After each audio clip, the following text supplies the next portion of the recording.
Here we have an onboard glow driver, and it's connected currently, and we're actually running.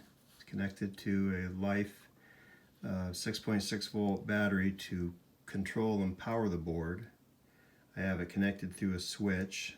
It could come straight from the receiver to power it. It needs at least a 4.8 volt battery. A normal 4-cell NiCad battery will work.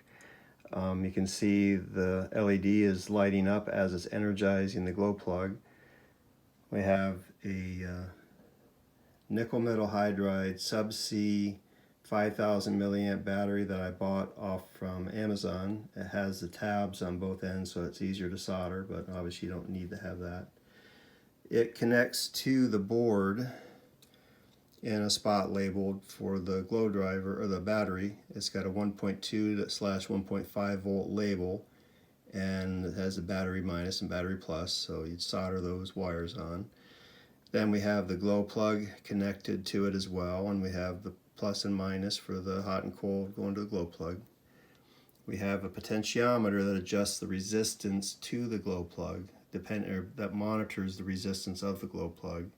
And as the glow plug heats up, the resistance changes, so when it's in an engine and running, it will cool down as it throttles down, and you can have it adjusted at the potentiometer such that as it cools down to a certain resistance, it will automatically energize it so that it won't go out. So this way you can get lower idles, safer idles, and as well as even high-speed runs where in some cases the glow plug could go out because of cold air coming into the engine. On some two-strokes, that's potentially a problem as well.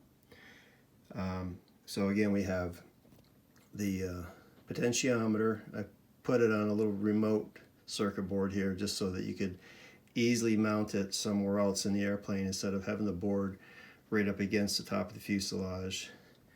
The LED is on a long wire too, so that can be mounted so you can see it externally.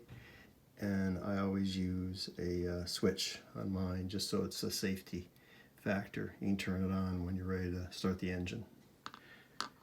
Let me know if you have any questions. Take care.